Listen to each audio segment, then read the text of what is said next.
অনেকের কাছে যা শুধুই বিরক্তিকর এক প্রাণী কিংবা বৃষ্টির দিনের উপদ্রব, বিশ্ববাজারে সেটাই আজ সাদা সোনা বা হোয়াইট গোল্ড নামে পরিচিত। আমি ব্যাঙের কথা বলছি। চমকে গেলেন? ভাবছেন ব্যাঙ চাষ করে আবার কোটিপতি হওয়া যায় নাকি? আজকের এই ভিডিওটি আপনার চিন্তাধারা পুরোপুরি বদলে দেবে।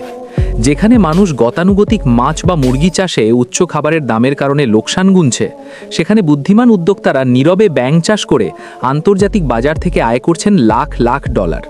ফ্রান্স থেকে চীন, আমেরিকা থেকে ইতালি, সারা বিশ্ব আজ ব্যাঙের মাংসের জন্য ক্ষুধার্ত। আর এই সুযোগটিই কাজে লাগাতে পারেন আপনি। আজকের এই ভিডিওতে আমি ধাপে ধাপে দেখাবো কিভাবে শূন্য থেকে শুরু করে ব্যাঙ চাষের মাধ্যমে আন্তর্জাতিক মার্কেট ধরবেন এবং নিজের ভাগ্য বদলে দেবেন। ব্যবসা শুরু করার আগে জানা দরকার কেন আপনি এই ঝুঁকি নেবেন। জাতিসংঘের খাদ্য ও কৃষি সংস্থার তথ্য মতে প্রতি বছর বিশ্বে প্রায় কয়েক বিলিয়ন ডলারের ব্যাঙের মাংসের বাণিজ্য হয়।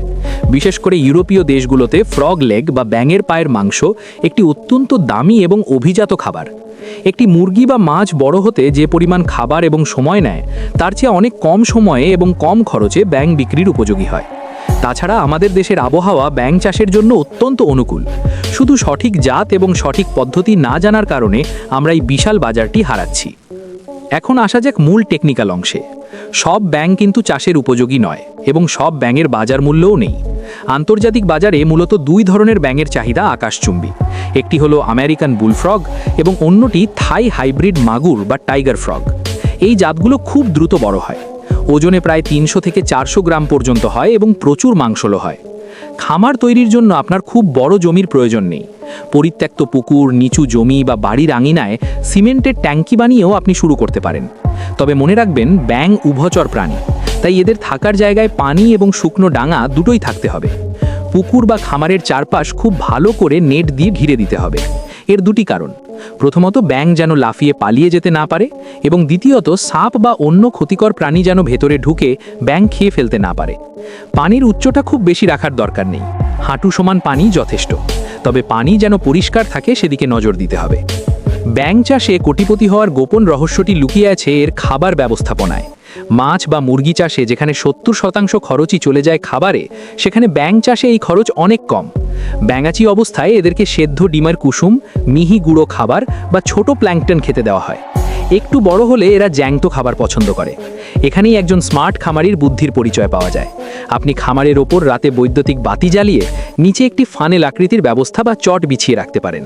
আলোর আকর্ষণে হাজার হাজার পোকামাকড় এসে জড়ো হবে এবং নিচে পড়ে যাবে। এতে ব্যাঙের জন্য প্রাকৃতিক প্রোটিনের ব্যবস্থা হয়ে যাবে সম্পূর্ণ মুনামূল্যে। এছাড়া কেঁচো চাষ করে বা বাজারে পাওয়া ভাসমান ফিশ ফিড দিয়েও এদের বড় করা যায়। মনে রাখবেন, ব্যাঙের একটি স্বভাব হলো ক্যানিবালিজম বা স্বজাতি ভক্ষণ, অর্থাৎ বড় ব্যাঙ ছোট ব্যাঙকে খেয়ে ফেলে। তাই প্রতি সপ্তাহে বা 15 দিন পর পর ব্যাঙের সাইজ অনুযায়ী আলাদা আলাদা ট্যাঙ্কে বা নেটে স্থানান্তরিত করতে হবে। একে গ্রেডিং বলা হয়। এই গ্রেডিং ঠিকমতো করলে মৃত্যুর হার প্রায় শূন্যে নামিয়ে আনা সম্ভব। এখন আসি সবচেয়ে গুরুত্বপূর্ণ অংশে: বিক্রি করবেন কোথায় এবং কিভাবে আন্তর্জাতিক বাজার ধরবেন। লোকাল মার্কেটে বিক্রি করে আপনি হয়তো ভালো আয় করবেন, কিন্তু কোটিপতি হতে হলে আপনাকে এক্সপোর্ট বা রপ্তানি করতে হবে। আন্তর্জাতিক বাজারে ব্যাঙের মাংস রপ্তানির জন্য ফ্রোজেন ফ্রগ লেগস বা হিমায়িত ব্যাঙের পায়ের মাংসের সবচেয়ে বেশি চাহিদা। এর জন্য আপনাকে প্রথমেই সরকারি অনুমতি নিতে হবে। বন্যপ্রাণী সংরক্ষণ আইন অনুযায়ী বন্য ব্যাঙ ধরা অপরাধ। তাই আপনাকে প্রমাণ করতে হবে আপনার ব্যাঙগুলো ফার্মে উৎপাদিত বা ক্যাপটিভ ব্রিড। এরপর প্রয়োজন হবে এক্সপোর্ট লাইসেন্স। ইউরোপ বা আমেরিকার বায়াররা হাইজিন বা পরিচ্ছন্নতা নিয়ে খুব সচেতন। তাই আপনার খামারের পরিবেশ এবং প্রসেসিং সিস্টেমে HACCP বা ISOর মতো মানদণ্ড বজায় রাখতে হবে। বায়ার বা ক্রেতা পাওয়ার জন্য এখন আর বিদেশে ঘোরার দরকার নেই। আপনি আলিবাবা, গ্লোবাল সোর্সেস বা ট্রেড ম্যাপের মতো B2B ওয়েবসাইটগুলোতে আপনার খামারের প্রোফাইল তৈরি করবেন। সেখানে আপনার উৎপাদিত ব্যাঙের ছবি, সাইজ এবং প্রসেসিং পদ্ধতির ভিডিও আপলোড করুন। বিশ্বাস করুন, সঠিক কোয়ালিটি দিতে পারলে বায়াররাই আপনাকে খুঁজে নেবে। এছাড়া আপনি চাইলে শুরুতে সরাসরি রপ্তানি না করে দেশের বড় যেসব সি ফুড এক্সপোর্টার বা রপ্তানিকারক প্রতিষ্ঠান আছে, তাদের সাথে চুক্তিবদ্ধ হয়ে সাপ্লায়ার হিসেবে কাজ শুরু করতে পারেন। এতে ঝাঁকঝামেলা কম হবে এবং আপনি বাজারের ধরনটা বুঝতে পারবেন। বন্ধুরা, ব্যাঙ চাষ কোনো সস্তা স্কিম নয় যে রাতারাতি বড়লোক হয়ে যাবেন। এটি একটি বিজ্ঞানসম্মত কৃষি ইন্ডাস্ট্রি। এখানে ধৈর্য, সঠিক পরিকল্পনা এবং আধুনিক প্রযুক্তির ব্যবহার প্রয়োজন। কিন্তু একবার যদি আপনি আন্তর্জাতিক বাজারের চেইনটা ধরতে পারেন, তবে আপনাকে আর পেছনে ফিরে তাকাতে হবে না। আমাদের দেশের মাটি আর পানি ব্যবহার করে আমরা যদি চিংড়ি দিয়ে বিশ্ব জয় করতে পারি, তবে ব্যাঙ দিয়ে কেন পারবো না? দরকার শুধু আপনার উদ্যোগ এবং সাহসের। আজই খোঁজ নিন, স্টাডি করুন এবং ছোট পরিসরে হলেও শুরু করুন। কে জানে, হয়তো আগামী দিনের সফল কৃষি উদ্যোক্তা হিসেবে আপনার নামই উঠে আসবে সবার আগে। ভিডিওটি ভালো লাগলে শেয়ার করে অন্যকে জানার সুযোগ করে দিন। দেখা হবে বিজয়ের মঞ্চে। ধন্যবাদ।